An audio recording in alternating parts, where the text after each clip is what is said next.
Daniel and Sarah had been married for 7 years. To everyone else, they looked perfect smiles in photographs, polite laughter at dinners, hands intertwined at family events. But Daniel felt the cracks. Sarah had grown distant. She laughed less, avoided his eyes, clung to her phone as though it carried her soul. Daniel told himself it was just work stress, but the excuses fell apart when nights grew later, and whispers echoed in the living room at 2 in the morning. One night, he found her speaking softly on the phone. She claimed it was a colleague in crisis. He wanted to believe her, but his chest ached with suspicion. At work the next day, Daniel confided in his friend Mark. "Maybe I'm imagining things," he admitted nervously. Mark's reply was blunt. "If the pieces don't fit, Daniel, then something is missing."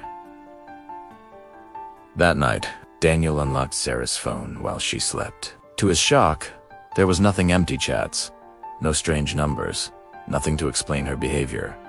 It was too clean, too perfect, and it terrified him. He lay awake until morning, staring at the ceiling, knowing something was wrong.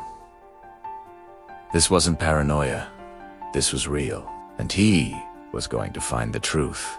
Over the next week, Daniel sharpened his focus. Sarah started dressing differently, wearing perfume he'd never seen before. She joined a gym, said she wanted to take better care of herself. Daniel supported her outwardly, but inside, suspicion gnawed at him.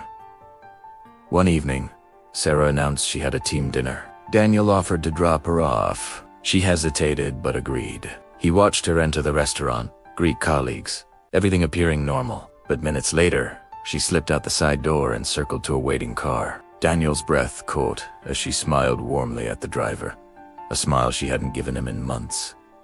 His chest tightened. He couldn't see the man's face, but the intimacy was undeniable. When Sarah came home later that night, she acted normal. She kissed his forehead before sliding into bed, as though she had nothing to hide. The next day, Daniel followed her again, this time to a cafe on the edge of town. She met the same car, the same man. He was tall, sharply dressed, early 40s. Daniel didn't know him, but watching Sarah lean in, brushing her hand against his arm, laughing softly, it felt like a knife twisting into his chest. He wanted to confront her, demand answers. But instead, he held back. He needed proof, evidence that could not be denied. Daniel's life became an investigation. He checked her receipts, her mileage, her laptop when she left it open. One by one, the clues surfaced. Credit card charges for hotels during the day.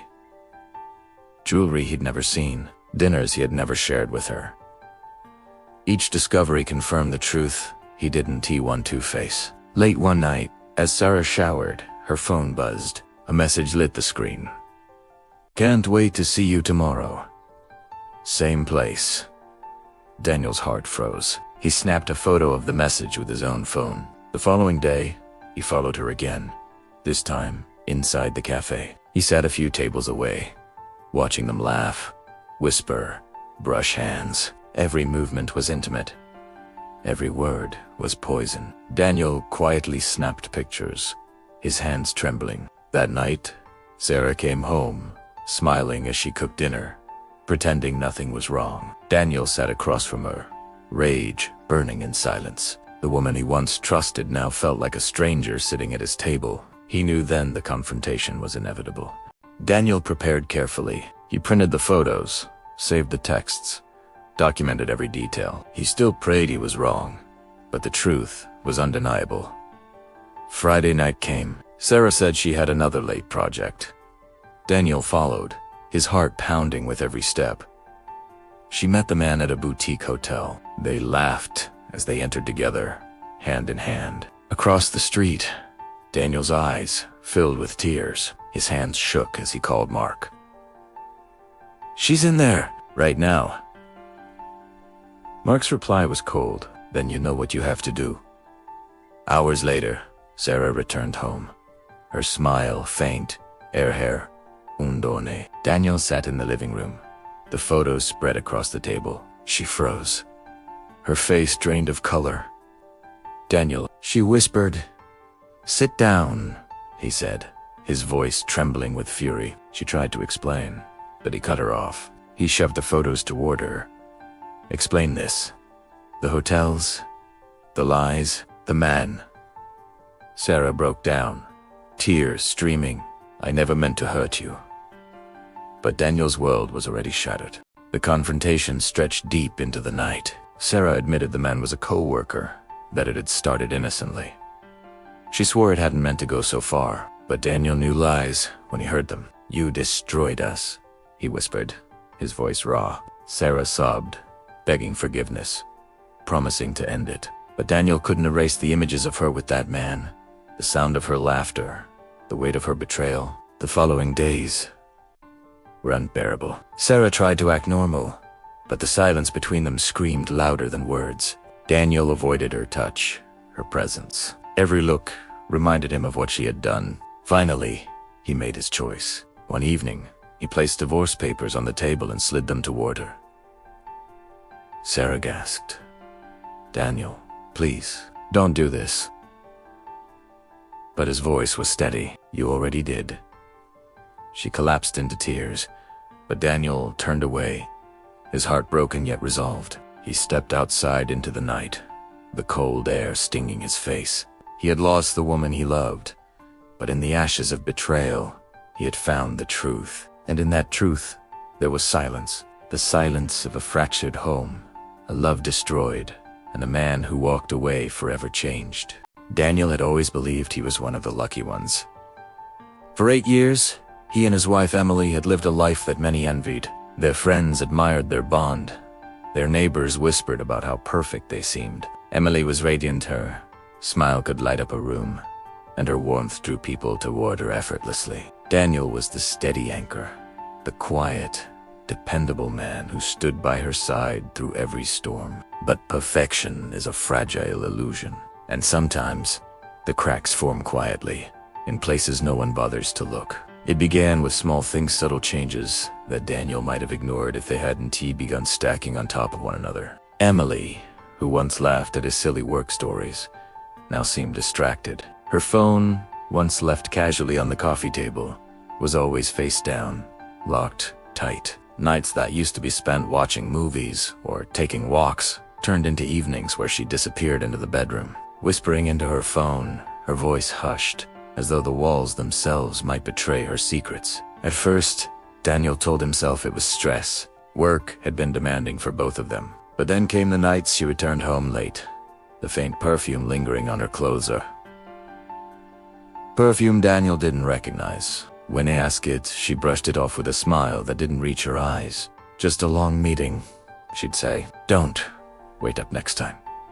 The unease in Daniel's chest grew heavier with every passing day. Then came the night he awoke to the soft vibration of her phone, blinking against the glow. His eyes caught a name that froze him in place. Michael. At breakfast the next morning, he tried to sound casual. Who's Michael? He asked, spooning sugar into his coffee. Emily didn't even blink. Oh, just someone from work. We're on a project together. She smiled, but Daniel noticed the tremor in her hand as she lifted her cup. He said nothing more, but her answer hung in the air like smoke, suffocating him long after. Days turned into weeks. Emily grew more distant, and Daniel's suspicions became an obsession. He began noticing everything: the way she typed furiously into her phone when she thought he was on looking, the way she lingered near the window as though waiting for something or someone. He found himself staring at her when she wasn't aware, searching for the woman he had married. But that woman was fading, replaced by someone colder, someone hidden behind layers of secrets. Then one Friday evening, Emily announced she had to work late again. Daniel forced a smile, kissed her cheek, and watched her drive away. But inside, his chest felt like it was being crushed. Enough was enough. He needed the truth. He followed her.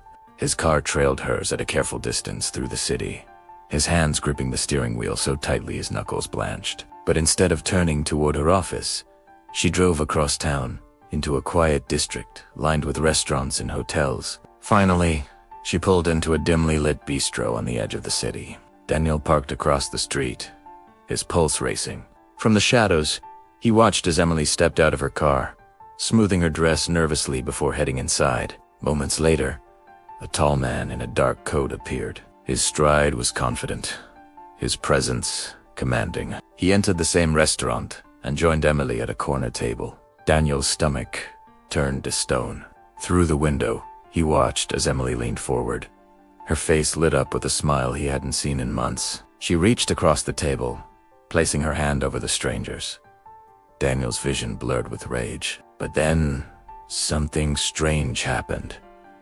The man slid a folder across the table. Emily's smile faltered. Her expression shifted, hardening into something cold and serious. She flipped through the pages quickly, her lips pressed tight. This wasn't romance. This was something else. Something darker. For hours, Daniel sat in his car, watching, waiting, until Emily finally rose from the table. She shook the man's hand firmly, not tenderly. Before leaving, her face looked pale, almost frightened, as she walked back to her car. That night, lying in bed beside her, Daniel felt the weight of unspoken questions pressing down on him. Emily's breathing was calm, almost too calm, as though she were rehearsing the act of sleep. He stared at the ceiling, wondering what kind of double life his wife was leading. The following week, the lies multiplied. Emily left for meetings that grew longer, her phone buzzing late into the night. When Daniel reached for her, she pulled away, her excuses flimsy, her gaze avoiding his. The love they once shared felt like a ghost haunting the spaces between them. Finally, unable to bear it any longer, Daniel decided to dig deeper. He searched her drawers, her desk, her laptop.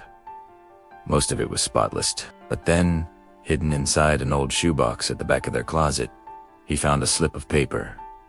A hotel receipt. His blood ran cold. The date was last Thursday, and the name signed at the bottom wasn't Emily's. It was Michael Carter. The puzzle pieces began to form a picture. Daniel Deaton, DeWant, Toset. Fueled by equal parts rage and desperation, he drove to the hotel the next night. He watched from the parking lot as Emily's car pulled in, watched her step out, her expression tense. Moments later, Michael arrived. Together, they entered the building. Daniel followed at a distance, every muscle in his body trembling. On the second floor, he found their room. His hand hovered over the door, heart pounding in his throat. He could hear voices inside Emily's voice, sharp and urgent, and Michael's a deeper tone. He pressed his ear to the door. "This has to end," Emily whispered. "He's starting to notice." Daniel's chest tightened. Michael's voice was calm, steady. "Then we make sure he never learns the truth. You know what's at stake?" Silence. Then Emily's voice, barely audible. "I don't know how much longer I can keep this up." Daniel staggered back, his mind reeling. This wasn't just betrayal. It was conspiracy. His wife wasn't simply cheating, she was hiding something much bigger, something dangerous. The walls of his marriage collapsed around him. Every laugh, every kiss, every whispered promise now felt like lies twisted into a carefully crafted mask. He wasn't sure if Emily loved Michael, or if Michael was controlling her. But one thing was certain. He had stumbled into a secret that could destroy them both. The next evening, Daniel confronted Emily at home. His voice was quiet but sharp, like a knife ready to cut. "I know about Michael. I know about the hotel." Emily froze, her face drained of color. She opened her mouth, but no words came out. Daniel slammed the receipt onto the table. "What are you hiding from me?" For the first time, Emily's mask cracked. Her hands shook as she whispered, "Daniel, it's not what you think." But before she could continue, headlights swept across the window. A car had pulled up outside. Emily's eyes widened in terror. She grabbed Daniel's arm, her nails digging into his skin. "It's too late," she whispered. "They're here." The door rattled. A shadow loomed against the glass, and in that moment, Daniel realized the truth was far worse than infidelity. Whatever Emily had entangled herself in, it wasn't just about love or betrayal. It was about survival, and the night was only just beginning.